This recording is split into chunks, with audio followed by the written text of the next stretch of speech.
Welcome to The Cloud, a place where we talk about and talk to people who are chasing their dreams, but also living them as well, too. And we have our guest, legislator of the 15th District of Auburn, New York, Brian Muldrow. How you doing? Good, cuz. You doing good? All right, you know, yeah, you let them know, you know what I'm saying? You let them know we family in here as well, too. Yeah. But it's gonna be a great conversation. I wanted to have a conversation with you because you represent a small number of people in our community that look like us, that have reached a level of success that you have reached as well, not only in business, but also in the community. And also being born and raised here, it's very unique to see you get to where you are. I think it's gonna be good to have a conversation with you so that you can give us and the other people like us inspiration, knowledge, and also give them a chance to know who you are. Let them know that you're a person from the people that just happen to do his due diligence to get where they are now, right? Yeah, thanks for having me. You know, one of the things that I feel proud I represent is, you know, when you represent a district, you represent a whole bunch of constituents. Mm-hmm. But in addition to that, being the first minority, being the first Black, I represent people in the county that look like me, that identify with me, and also disenfranchised people. Because what you'll see is a lot of times the same people tend to win, and they come from, you know, a lot of different influenced backgrounds. So not only do I represent the Black and brown people in my district, I also represent everybody that came from nothing, you know, and it was thought they were overlooked. For sure, for sure. I think you actually just gave us a good segue into the first question I was going to ask you. Being born and raised in Auburn, New York, as well as myself, let's talk about from the beginning. What do you like? Where did you come from? From the start of Brian Muldrow? What was your family dynamics like? Things of that nature. So, you know, we were poor, but we didn't know we were poor. So when I say poor, you know, when people think of poor, they think of they're laying on the streets, they're starving every day. You know, when I'm saying poor, is we lived underneath the poverty level. But it was so many of us that looked like us that lived underneath the poverty level, we didn't even know we were poor. Mm-hmm. So if you were making $5,000 more than the next person, you thought you made it. For sure. But you still underneath the poverty level. And I didn't know. My mother worked hard, and you know, my father split with my mom's. It was just me and her and my brother, and we tried to do the best we can. We didn't know we were poor until we met people that actually had something. Mm-hmm. We didn't know we were poor until we met middle class people. I hear that. That were making a middle class income. Then I was like, yeah, you don't go to CAT and get your bread, you know? Exactly. So that's what inspired me a little bit to work hard. You know, the ideal thing, I thought everybody that had wealth or money or any type of status was smart, and I found out to be different. I felt like some people were born in a great situation, and some people work hard to get it. What was what part of Auburn did you live in? What side of Auburn did you live on? I actually bought the house that my mother raised us in on the west end on Madison Ave. So I've lived in the west end of town the whole time I've been in Auburn.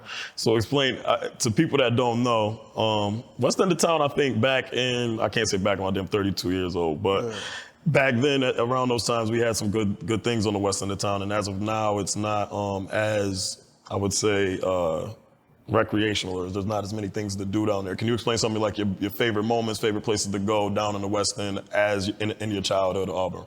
Well, you know, we spent a lot of time in Sherwood Park. Mm-hmm. You know, all the Booker T. Washington, of course, the neighborhood house was a spot. But you know, as we grew up, you know, the rough end of town was actually Westlake. Mm. And I spent a lot of time on Westlake because a lot of my friends hung out there. Mm-hmm. And it wasn't as rough as the stories have been told today, but it was rough because there was a lot of people that were young that didn't have no place to go. So we would sit out there after hours and do things the young men would typically do in the privacy of their own home. Okay. Like, we would have beer, but it'd be in the front lawn in front of everybody. Mm-hmm. You know what I'm saying? We still underage, but we like 20, 19. Mm-hmm. So that's what a lot of time, we spent a lot of our time is on Westlake Ave. For sure. So I think, like, even in saying that, it's funny, you talk about those years of being a young man. This had to be like what, early 90s, late 80s type of time? Yeah, 90s and late 90s. Late 90s. So it's funny because, like, it's kind of when you hear about how drugs affected a community, right? Most of the time you hear about the big cities and things of that nature. I can't say necessarily from my eyes alone, Auburn saw it as bad, but you were probably there in a time when it was rough and a few families were affected by that. How did that affect Auburn from your point of view, being a teenager or a 20-year-old in that time while you were there? Now there's a lot of knowledge, right? So if you do a hard drug, you know, for the most part, you know the risk you take. For sure. Then we didn't know. We knew it wasn't good for you. But, you know, a lot of people just didn't know, and they didn't know the effect it was going to have. Auburn's always behind the times. So when I say that is, I hear a lot of, like, you know, we've got some real heavy crime that's happened recently. For sure. And people make comments like, you know, Auburn's turned into Rochester and Syracuse. Well, no, Auburn's turned into the rest of America. This is what the rest of America is, right? Yes. So when crack hit, people are like, we're turning into Syracuse. No, we're turning into what America is. You know, when opiates hit, people are like, you know, the city's getting better. No, we're now catching up. Yes. You know, when COVID hit Auburn, Cuyahoga County, you know, at first we didn't even know COVID was going on. We were like, and then we end up with the highest rates. It just always happens that way. So when this kid hit the scene, it was reckless because nobody knew what it was doing. I seen good people turn bad, and I seen bad people get really sick on it. You know, for sure. Even worse than what they would have been in the situation. Plus, I think we also saw a lot of young men who didn't find any other way to make a means or had siblings they needed to take care of at home, women as well too, that turned to selling it as well too in order to make ends meet at their house. So it's always interesting to get a point of view, especially from a small town such as ours, as to how that affected it, because I don't think you ever necessarily get that story either. But staying in that kind of time frame just a little bit further, where do you find yourself as the young man? Like, where was your break where you were like, you know what? I see some of my friends going this way. I could, because you said you came from under the poverty line and had a lot of friends that struggled as well too, including yourself. So there was a choice. There's always a choice for a young man, you know what I mean? Between, let's say about 20, 25, where they got to make a choice. What was it for you and when was that? It was by luck. Like, I'm not going to tell you I was righteous or whatever. I was by luck. And a lot of the guys I hung with were already in that world. So we were in a brotherhood. So what that means is if somebody needed sneakers, you know, I'm not gonna mention their names, but we all know who I was hanging out with at the time. We'd go buy some sneakers for everybody, right? And we all ate together. So it was just by luck that I just didn't choose to go down that route. I just ended up working in a different world and was making money instantly. So when I started in the car business, you know, I went, you know, if you made at that time, the number was $50,000. You can make $50,000, you were somebody, right? That was that time period. For sure. That was the number. Now it's 100, right? Or whatever. But then it was 50. I made my first $50,000 at 21, 22 years old. And I thought I had made it. Like, because I never had cash before. Yes. So that was just fueling me to do it. And the hours were so long at the car dealership that I didn't get a chance to even hang out. So I missed that era. So a lot of people want to think that, like, I chose to do nobody. It was just like I was pushed in this direction just because I was making money already. And, you know, and I never I have addicted personality, but not ever to those type of things. For sure. You know, my addiction is collecting things and nerdy stuff. It wasn't really like getting into those things. I just never did. For sure. And it's kind of interesting because I always have a conversation for even kids that are kind of there or have that mindset. Sometimes there's not really a lot of voice spoke for the kid that is in the poverty situation, but his mind is focused on, you know what I mean, getting better and doing it in a way that I guess isn't typical to what society would look at it as. Yeah. But I think you just brought me right where I was going to ask you again too. So you said your first 50,000 at 21? Yeah. I'll get a loan? Yeah. Yeah. So let me ask you a question. You're saying you started, did you go to college at all? Did you go to? So I went to college. So when I graduated high school, I had an interesting thing. Nobody gave me a pathway to college. I went to my guidance counselor, and they're like, "You better pick up a trade or something." At the time, when people said that, that was an insult. Yes, for sure. They're throwing shade at you, saying you ain't smart enough to go to college. So I took my wife now, Bernice, and we drove to Maryland to go to this Tulsa University. I had no appointment. I had nothing. The reason why I chose Tulsa is because Tulsa lost to they were in the Florida Atlantic and they got an NCAA. So I said, well, if they played the Maryland and Maryland won the championship, that's how the only way I knew. And they played them, then maybe I can get into that college because whatever. Yeah. So I went down there and I did get accepted, never attended. I went to Bryant Stratton when it was a total not the place to be at the time. And then I went to Cuba, and I went to Columbia University as a college, as a satellite, and then I dropped out of school and started working. Okay. And the one reason why I think I say success is because even though I was poor, I felt like I was broke. And what that means is poor is a mindset. Mm-hmm. And I felt like because my mother would tell me I could do anything if I put my mind to it. Mm-hmm. I really believed it. I really felt like if I wanted to be in the NBA, if I wanted to be a track star, I really could do it. As you should. So I was thinking, well, the only reason why I'm poor is because I never had the opportunity to be rich. So when I was just living my best life, making $50,000, and thinking that I was rich. And then I found out that I really wasn't rich. I was making a normal, probably more than I should for a person my age.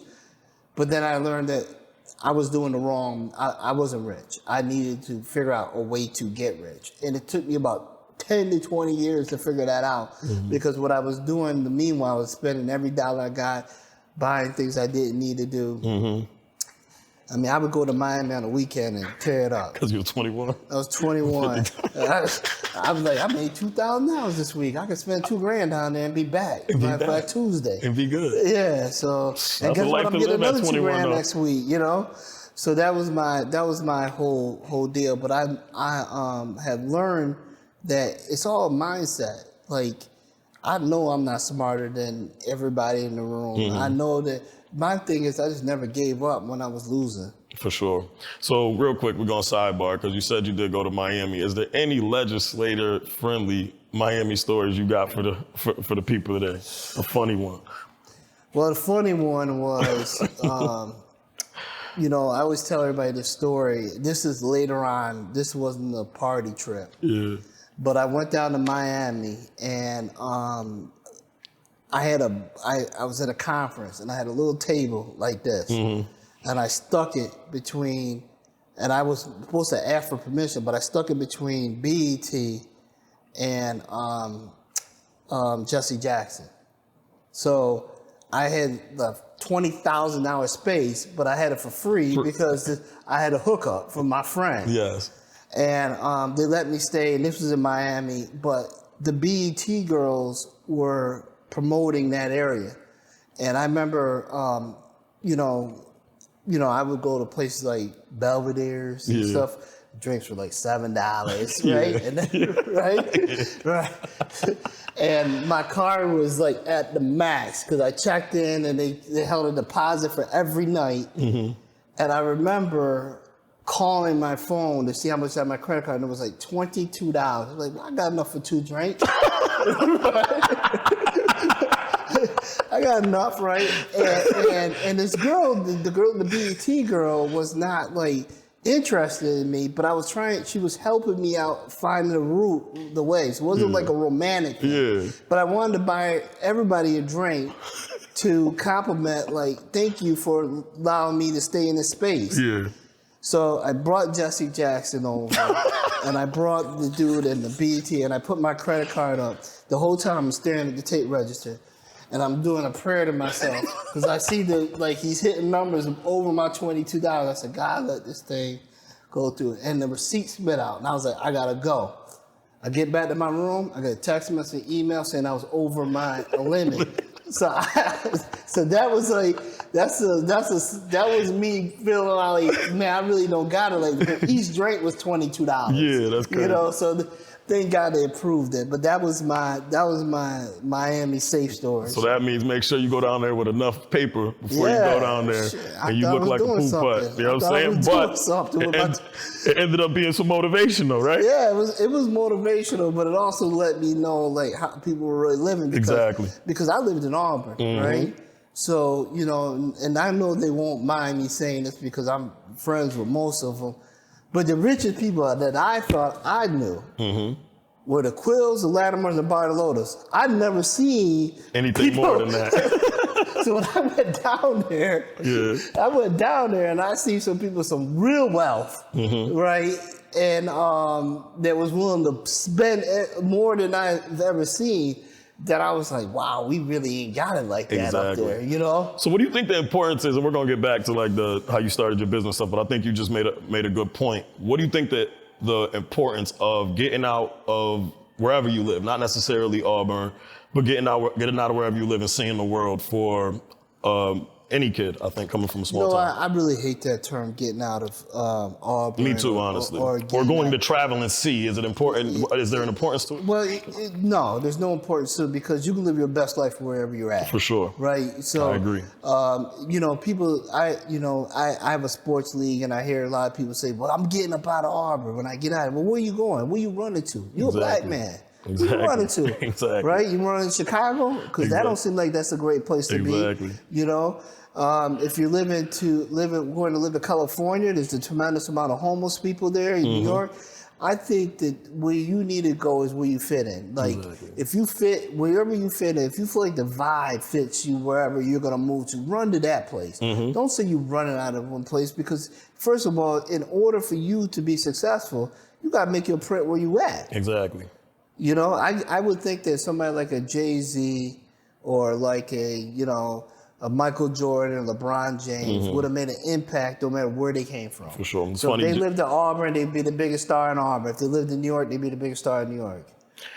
Jay-Z has a quote. He says, money doesn't change you. He says you were who you were when you got here. Yeah, right? Exactly. So it's like if you weren't, lack of a better term, if you was a piece of shit here, you're going to be that when you go, wherever you move to, right? It's all about who you are at the moment. So that's actually good you say that. So honestly, for like, going back to the beginning of your business, so you're 21 years old, so after you did all your stints trying to get through school and things like that, you said you come back and then you started your business, correct? Now, what business was that first business? So the first business, well, I had a lot of businesses that failed. Okay. So the first business that I got, believe it or not, I was trying to sell Avon.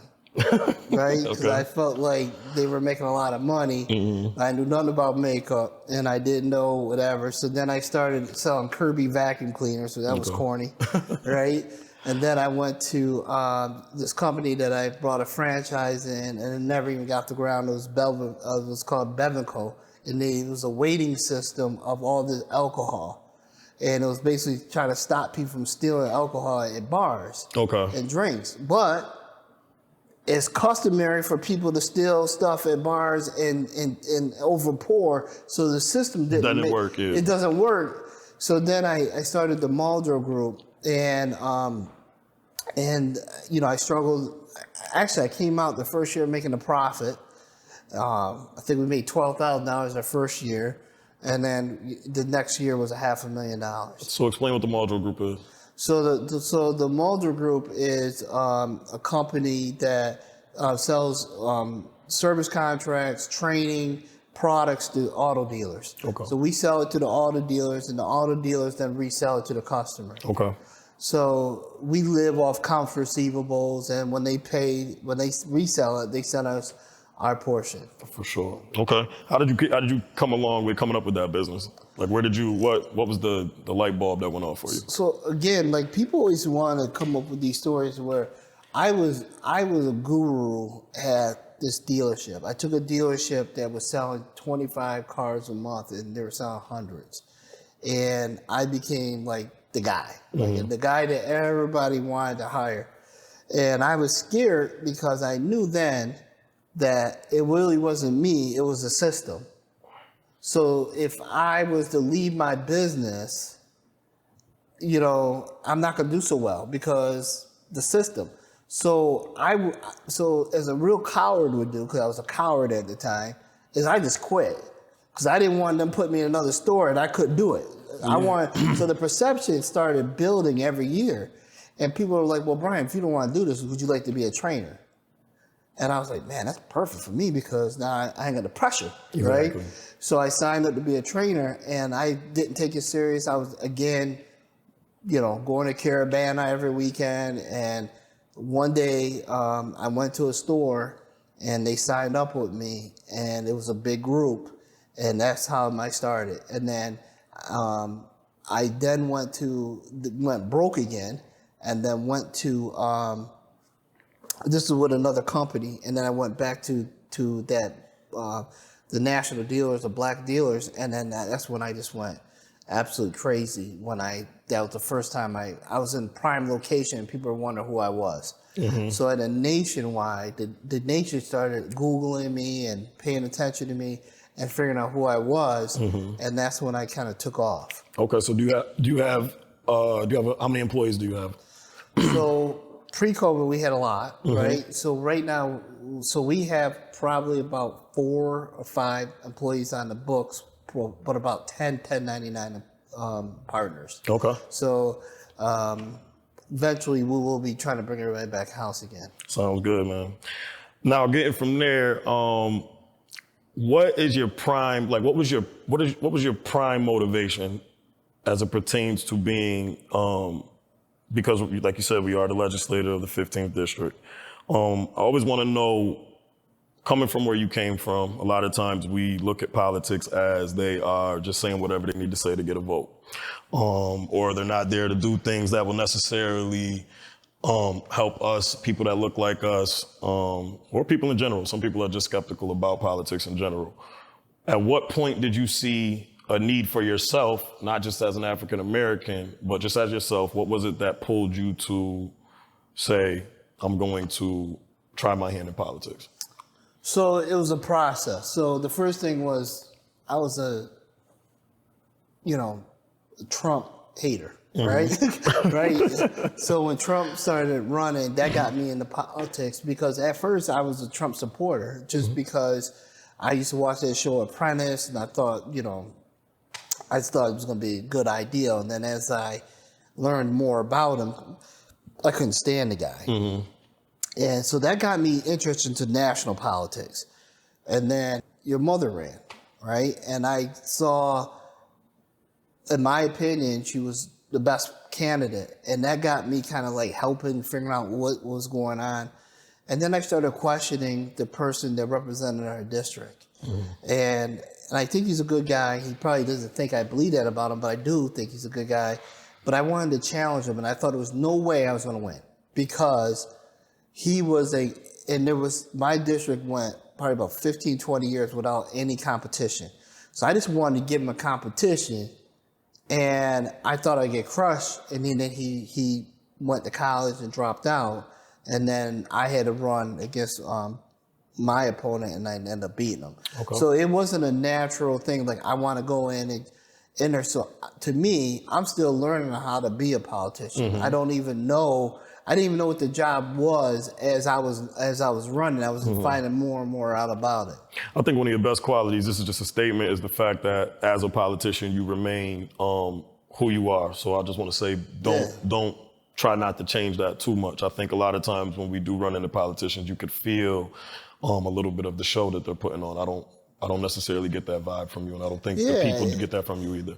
Well, I think the thing is, people that spend a lifetime being a politician, they spend a lifetime trying to be correct, right? And be safe. If you spend a lifetime, but this new group of politicians are new. Even if they're Republican, they're new. Trump's was new. So you have a different way of communicating that may be authentic to people that agree with you because there's no sugarcoating it. Like I don't prep for interviews. I don't go ahead and try to figure out what my party's doing before I do it. I kind of stand on my own feet and just do my own thing. Like I've been in that legislator and been the only one to go against my party and stand by myself, and I've been the one that has brought other people in. And at the end of the day, too, we have to represent who the hell we are. For sure. So if you are a person that came from nothing, that was disenfranchised, that has black and brown skin, you're going to be that person. If you're a person that came from a bunch of money, that sat on boards all your life, you're going to be that person.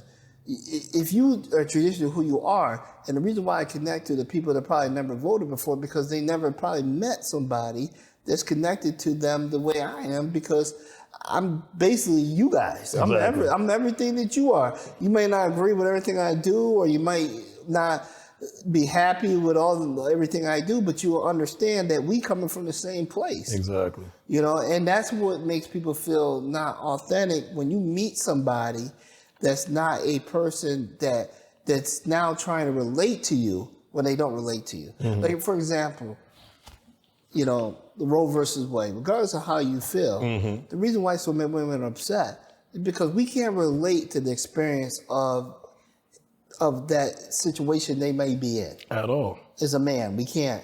So, of course, even if you have a great reason, you're going to tick off so many people.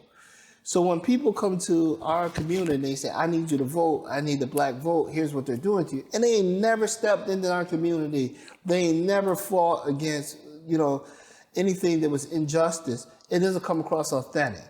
For sure. And I also don't think it's necessarily that we need them to necessarily go physically or directly through what we're going through, but have empathy or compassion, or come and show that you have genuine empathy or compassion in those spaces, which would ultimately make those people feel more connected to you as well. It's funny that you mentioned Roe versus Wade. He is a good politician, because I feel like he was reading my books. Funny you mentioned that. So do you have anything else like to expound on that? Where do you feel the future of New York State is going to stand as it pertains to that law that was well done? For right now, I think Hochul is going to win. So I think we're going to be okay in New York State. But how I feel about it is this. You know, we all have religious belief. We all have this belief. But being a politician for 7 months, I could see people don't vote their heart.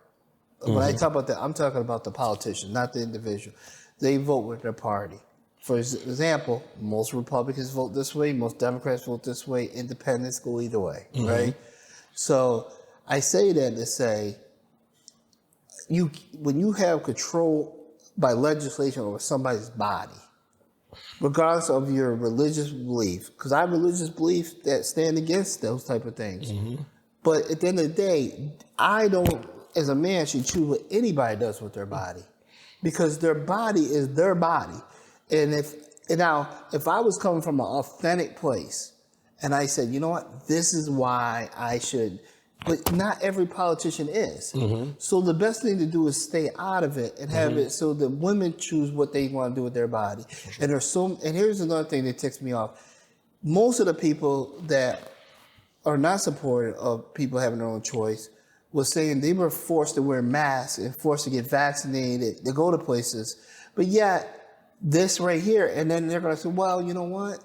Just because I'm defending debate. No, I didn't want you breathing on me either. How about that, right? Exactly. So, but you chose to come up in here without a mask. So I think that, like, because of that messiness, the best thing to do is let people have their own choice. Have their own choice, for sure. And I think it's also, and this is just me, nothing, obviously no thoughts of Brian, and I don't think he's sugarcoating anything, and if you have one, he'd say it. But from my standpoint, I just feel, the law doesn't tell men they can't get a vasectomy, right? The law doesn't tell men, you know what I mean? They can't, there's just so many double standards as it pertains to the law itself that I believe are just too sketchy. And I think people are thinking more about, like you said, politics as opposed to thinking as a person and how you would feel. It was funny, I was watching a interview of, I would think it was the South Dakota governor, and she was on CNN, and there was a 10-year-old girl who was raped and ended up being pregnant. And I guess now in South Dakota, it's illegal for an abortion to happen. I just think of situations like that, and it crushes me. But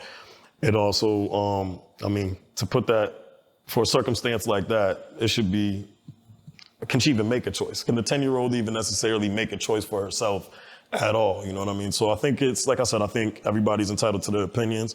I just hope the world looks at it more as people and with compassion and empathy as opposed to how we can score more votes or numbers and things of that nature. Moving forward, though. We just had an amazing event that just passed by. It was Juneteenth, first annual Juneteenth that we had here in Auburn, New York, put on by R&B Entertainment. You're a part of that as well, too, correct? Rhoda Overstreet Wilson, as well as Robbie Barnes. Also, two amazing people that I love to sit down with at some point as well, too. How my wife hand in hand in the breeze too. What'd you say? Oh yes, as well as Miss Muldrow as well too. So let me not forget her. So how did that come about? What was the thought process? When did you guys have it? Was it a powwow where you guys happened to be in the beautiful Cafe 108 where we are right now and say, hey, over a sandwich, we're about to have a Juneteenth meal? How did it come up? Well, Juneteenth to me has been a missed opportunity by a lot of communities that don't have a high percentage of African Americans in it. When I say a high percentage, I'm talking about 40 to 50%. So it comes across as when they have Juneteenth, it's not an authentic event. Because what happens is typically put on people not connected to the community, and it's not authentic. It's like something's missing, like that whole experience what you talked about politicians. So when I heard about Juneteenth celebration, Paris Price was really doing a great job, and I said, you know what? We've never been able to dress up, have a gala, and that is put on by us, that, was food for us, by us, right? And of course, we have a lot of white friends and people from other cultures that we invite in, but it's never been a one hosted. And I always feel like when you live in a community like this, and I love this community, one of the downsides with the community is that these typically events are not put on for us.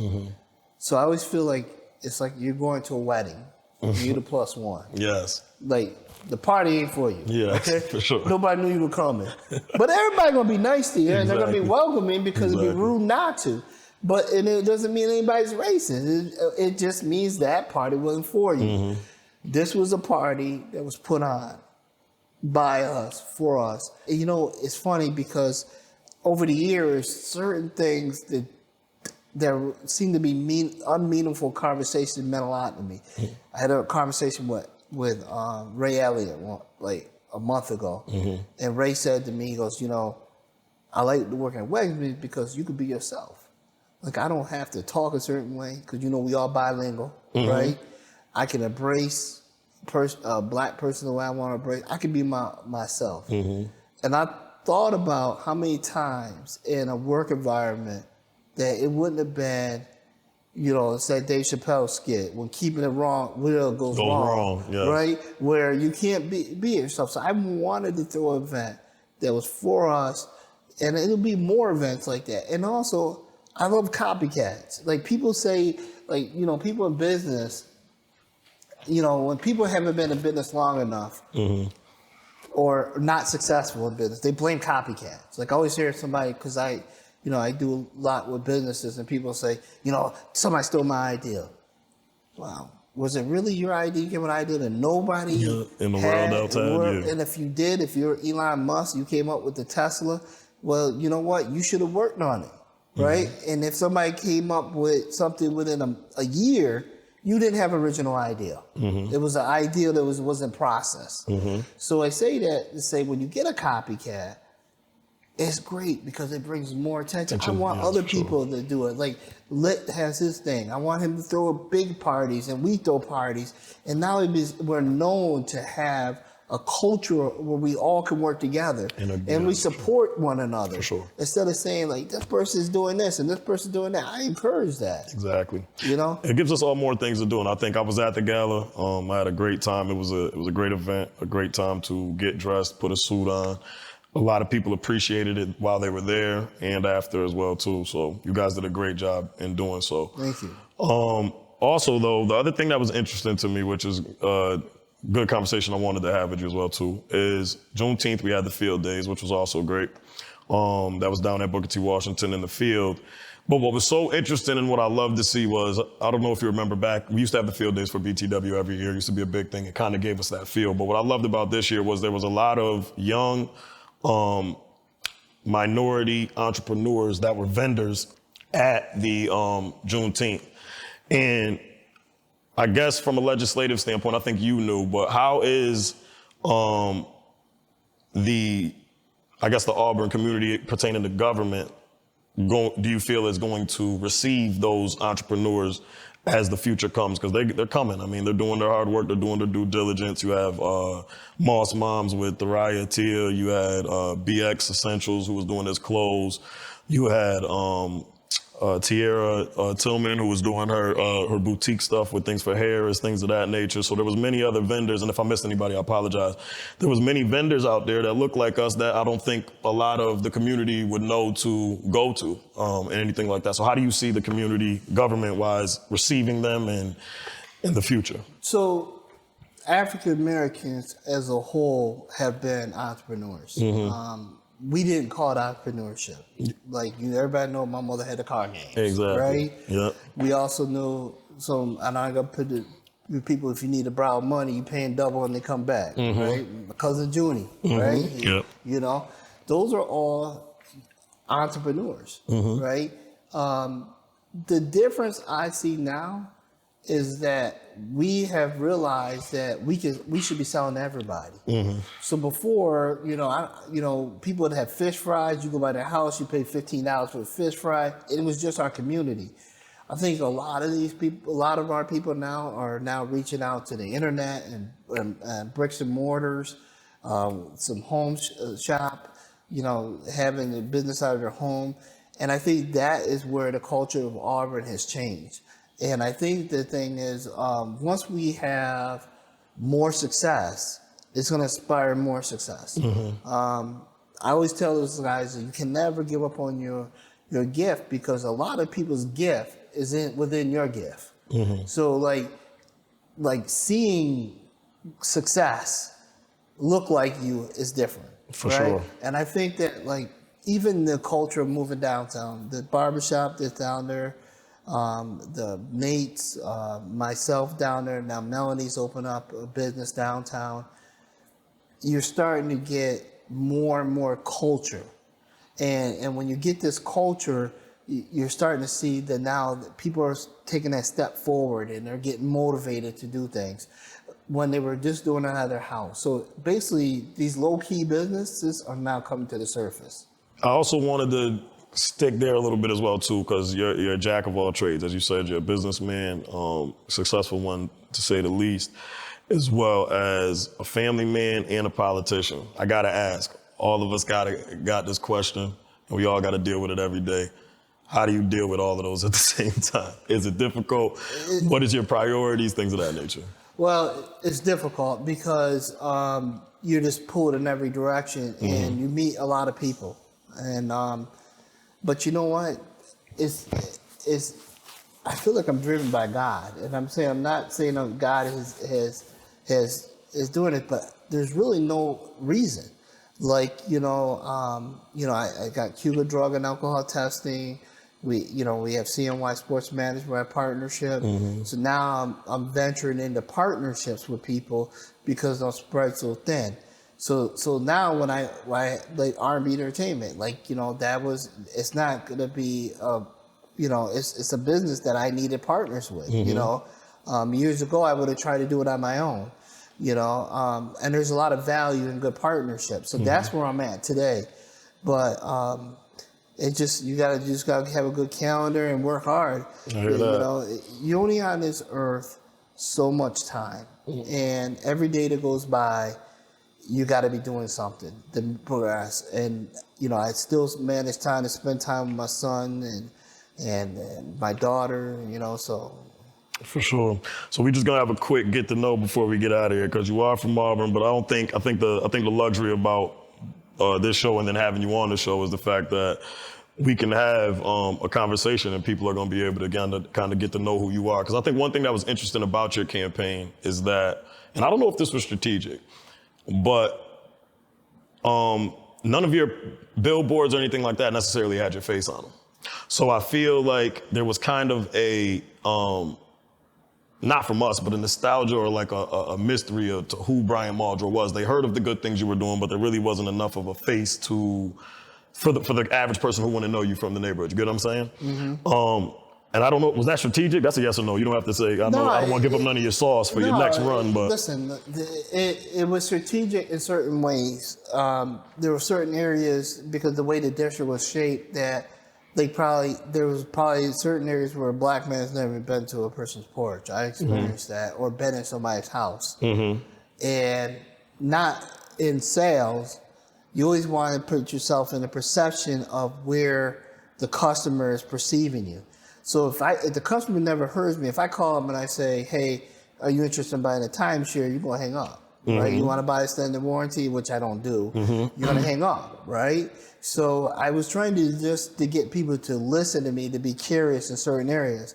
The people that knew me for me. But the people that didn't know me, I wanted to give them that opportunity. To get to know you. Because, you know what? We cannot ignore the fact that, Auburn's been around almost 100 plus years, and there's never been an African American elected to the legislature, the county. I mean, the county's been around for a long time. There's never been one. Because of that, you don't know how to. You got to end up warming up some people to have that conversation, and that is not selling out. That is giving them 5 minutes to understand who you are, and if they have their racism, they're gonna show it. I don't care what he says. He ain't coming up here. Exactly. You know what I'm saying? Yep. And I felt that too. So I learned from that. Now everybody knows, right? And now, we got to see if those people have changed their mind. Hopefully they haven't. So I think it's interesting you said that. It's funny because is adapt a bad word?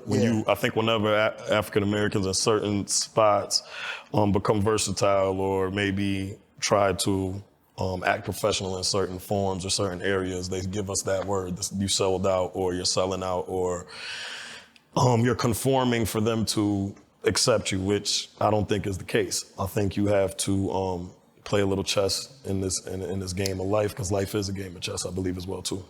If a lot of people say that to, people to use proper English, or I've heard people mock me and say Carlton, whatever. But here's the end of the day. Here's some of the end of the day is that there's not an environment that any African American has been in where they might have had to adjust the way they said something, or to adjust the way they dress in certain environments. We've always had to do that. Right? The difference is denying who you are. That's where the sellout ends up, right? Which I've never done that, right? But I think that when you get into this, you can accomplish a lot, right? One is we accomplish the building. We accomplish, having some wealth to our names, right? That does not take away the fact that at the end of the day, my skin is still dark. A police officer can pull me over and beat me or do something bad to me. It doesn't affect the fact that I walk into a store, which has happened to me recently, and I'm obviously fouled. I experience the same racism. So some people think that when you start to raise up your level of income, whatever, that you lose that. You don't lose it. It actually gets worse. The scariest person to a person that has an issue is a person that has means that have influence. Exactly. Because I can, that's scary to a racist. It always reminds me of that scene in the Malcolm X video when he put up one finger, then it's saying in the Malcolm X movie, Denzel Washington puts up one finger and points, everybody leaves. And the police officer says no one man should have all that power, right?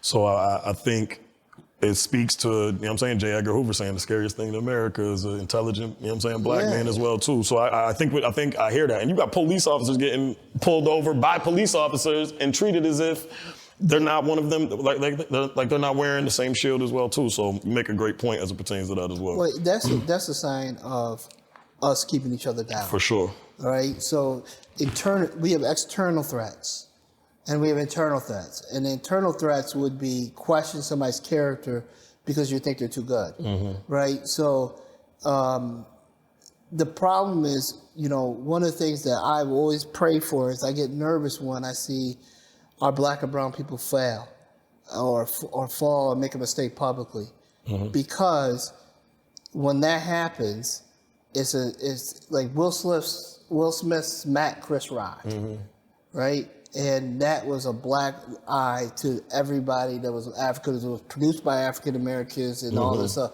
Our bar is so low for mistakes. So I learn from when I see black men fail, because I don't ever want it, but we're all human. I will fail. Trust me.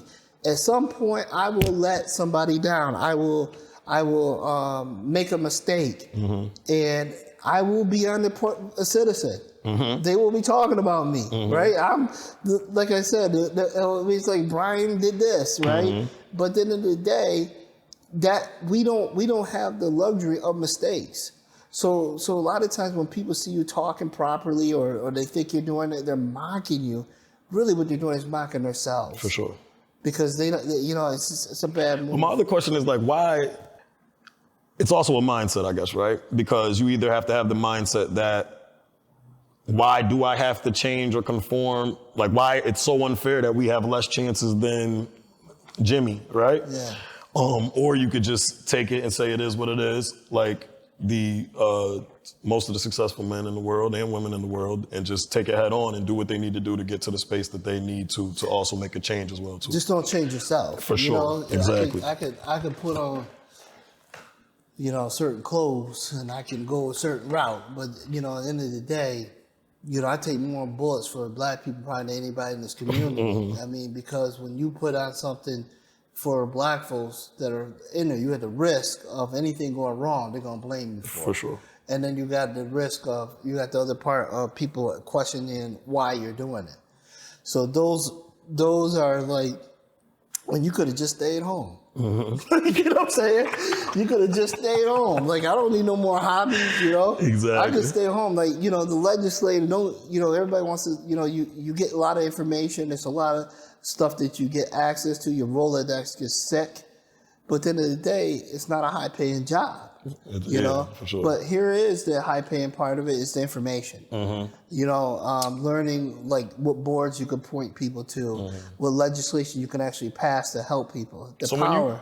So when you talk of legislator, explain what that position in government is for those that might not know. So the main thing is we budget the $152 million that comes into county. So that's the first thing. We run programs, county-wide programs such as CETA. We manage the sheriff's department. Any county, social services, anything involved with the county. That's why it's like shocking to me that if you don't know who your county representative is and you're relying on these services, how could you not vote? Because, even such as your child support, the district attorney, the budget of district attorney, it comes through us. So there's a lot of things that ran through the county that trickle right up to us. And, and if you don't have a seat at the table, what I mean by that is, when it's like a melting pot. The 15th district elected me, but when we get all in there, we're representing the county. That being said, the county's big, right? So if you think about it, you got some country areas in the county. Well, they're not going to represent the city people as well. Exactly. Their interest is different, right? Yes.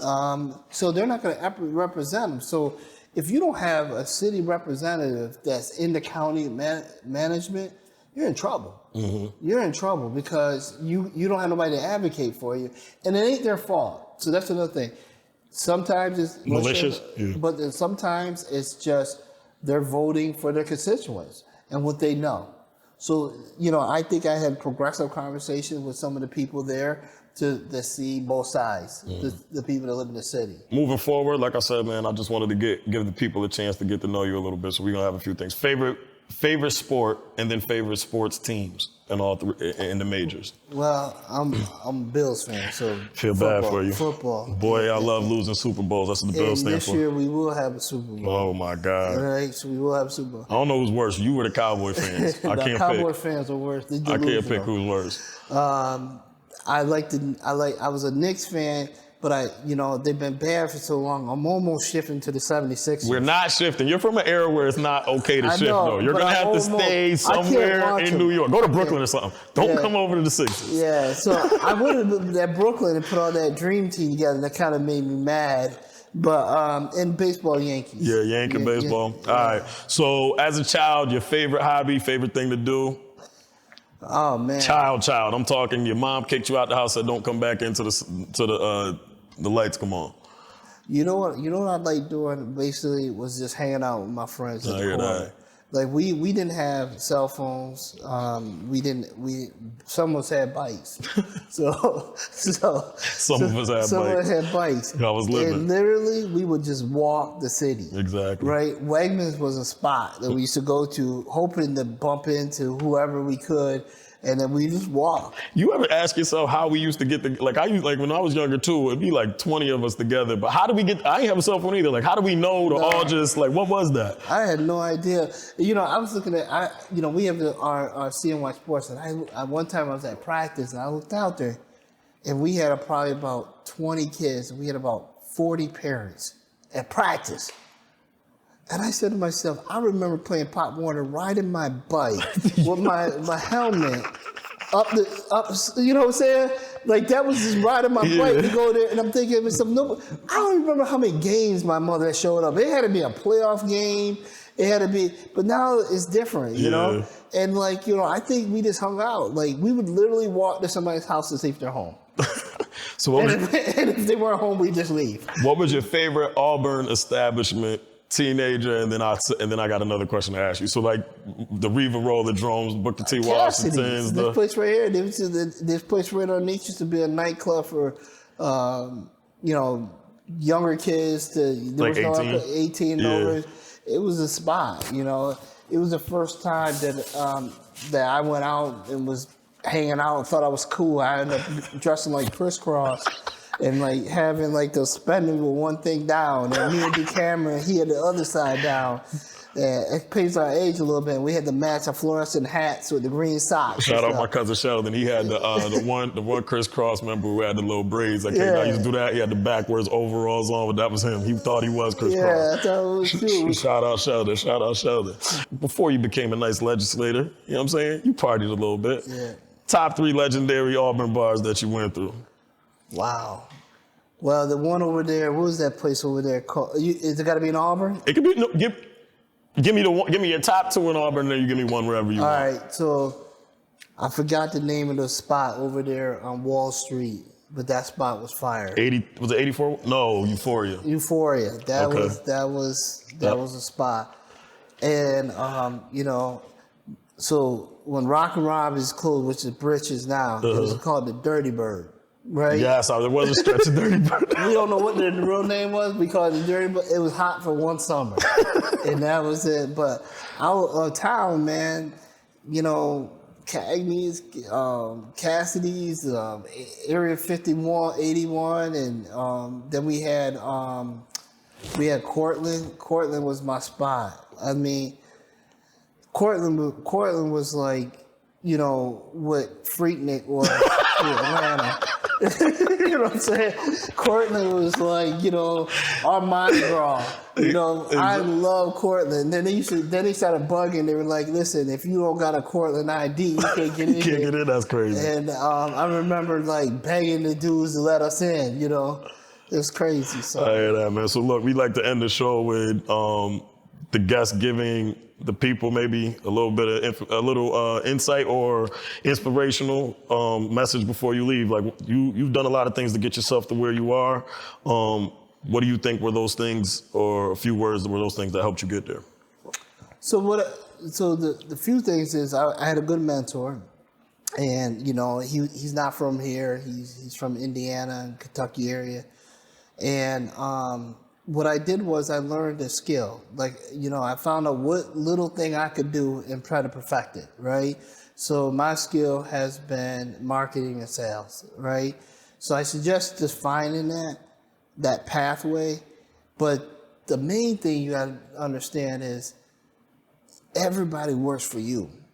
Like, when I didn't realize that, because when we used to get on the phone and call NISAC and go down to Catholic Charities, get them to pay our heat from getting turned off, but everybody works for you. Your legislators work for you, your accountant works for you, and you go to a bank and you got a 500 credit score, do not forget that person worked for you, right? So you should get a pathway. Find a banker, don't find a bank. Find a banker that's going to grow with you. If that banker leads to another bank, you follow that person because they're going to be able to give you loans. They're going to be able to learn your behaviors and everything like that as you build up. So find a banker, find something to do, and do it better than everybody else. Sounds like a wrap to me, y'all. Thank you for another episode of The Cloud. Thanks, Brian Muldrow, for popping out. Also, thank you to the beautiful Cafe 108 for letting us record in here. If you get a chance, come support your local businesses. You guys have a good one. Another episode of The Cloud. We out of here.